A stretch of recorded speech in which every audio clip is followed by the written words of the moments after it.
it's a good squad, I would say. Like, honestly, it's looking one of the strongest ones we have seen in the past years. Like, if we see, they have announced 7 to 8 batters, 4 spinners, 3 to 4 fast bowlers, and they have left some of the big players.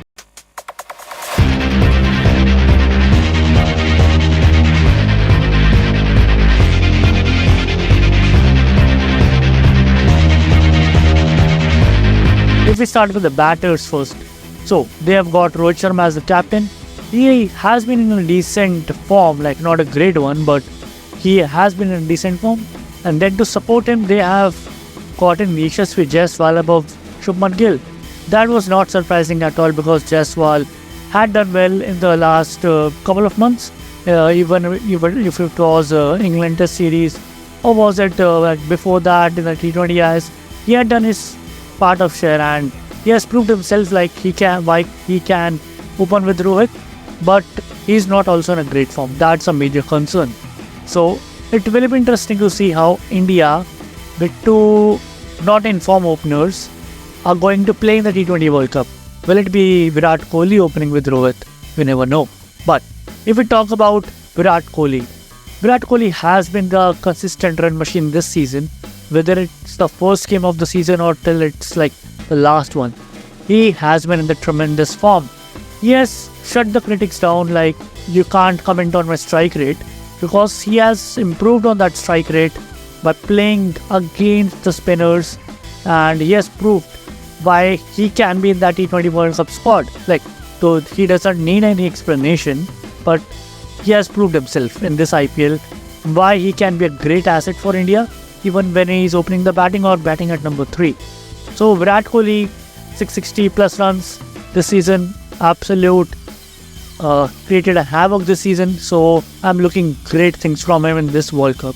Then we have got Suryakumar Yadav, not in a great form. Suryakumar Yadav, because see what he did in 2022 and 23 was totally exceptional. Like, he was one of the highest run getters for India last year in T20s, and he has that ability to change the game.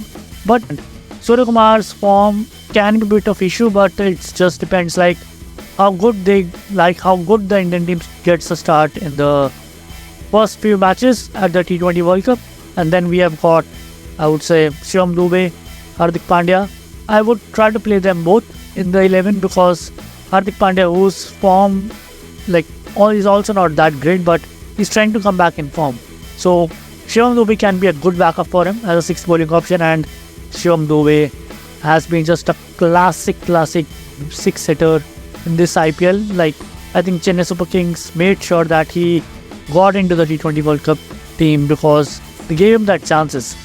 But on the other side, if we talk about Rinku Singh, who was left out of the squad, only reason that he was not given enough chances by KKR because the top order was doing so well that he didn't need to bat that much.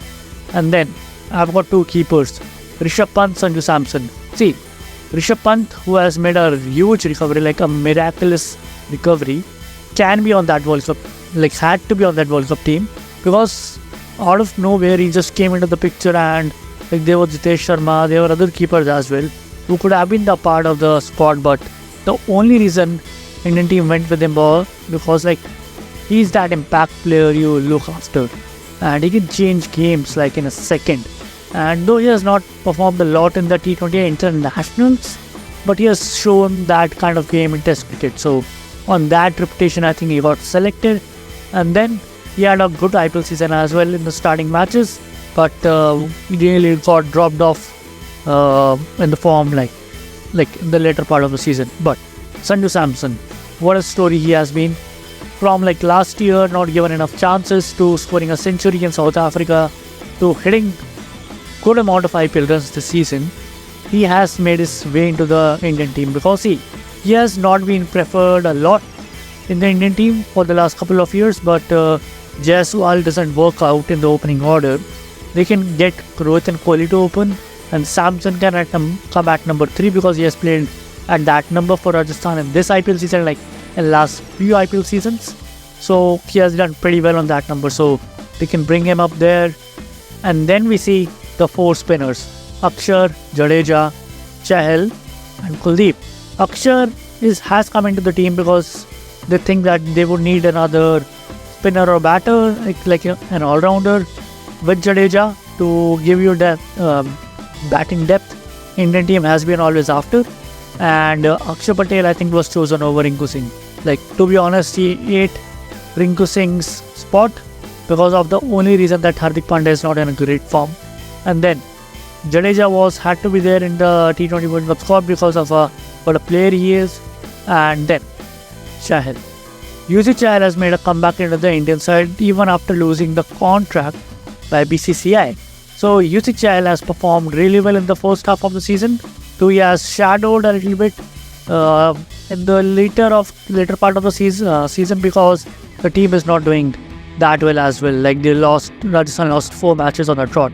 So Chahal out of going into the dark a little bit. That's concerning, but it's not a big concern because he would anyway play a big role in West Indies, not only in the USL League. And then Kuldeep Yadav, he has been bowling amazingly.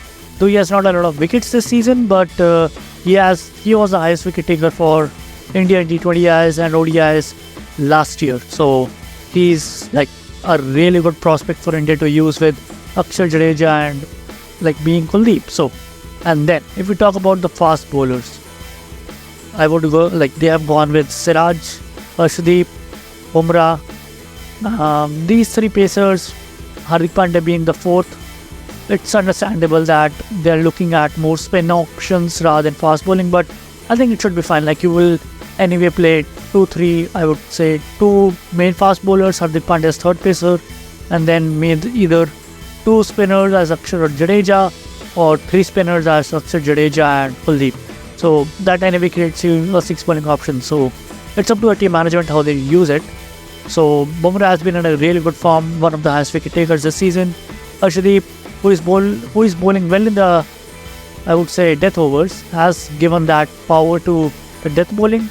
And Siraj, not a great choice, I would say. They could have picked someone else like an Avesh Khan, but they went with Siraj because he has been bowling a little bit better in the later part of the tournament since RCB started performing.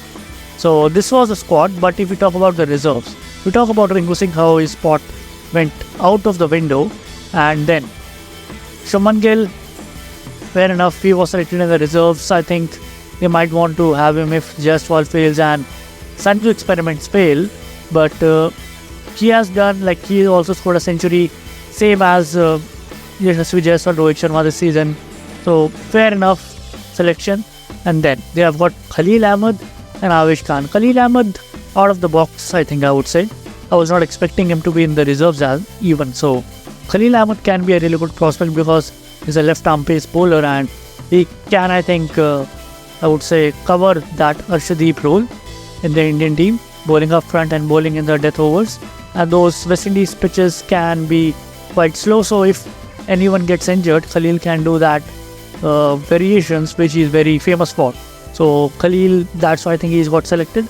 And Avesh Khan, similar kind of thing, he's a really good death bowling option. So even if someone opts out like a Siraj or Arshdeep gets injured or any other player gets injured, I think he should go into the playing in the 15. Let's see how they will be doing because they face their first match against Ireland. So that's quite an easy opposition, I would say.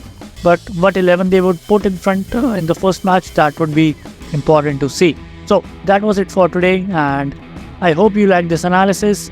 Let me know in the comment section what you think about India doing in this T20 World Cup, and keep subscribing to the Cricket Analyst, and I'll be back for another video. So thank you guys and see you later.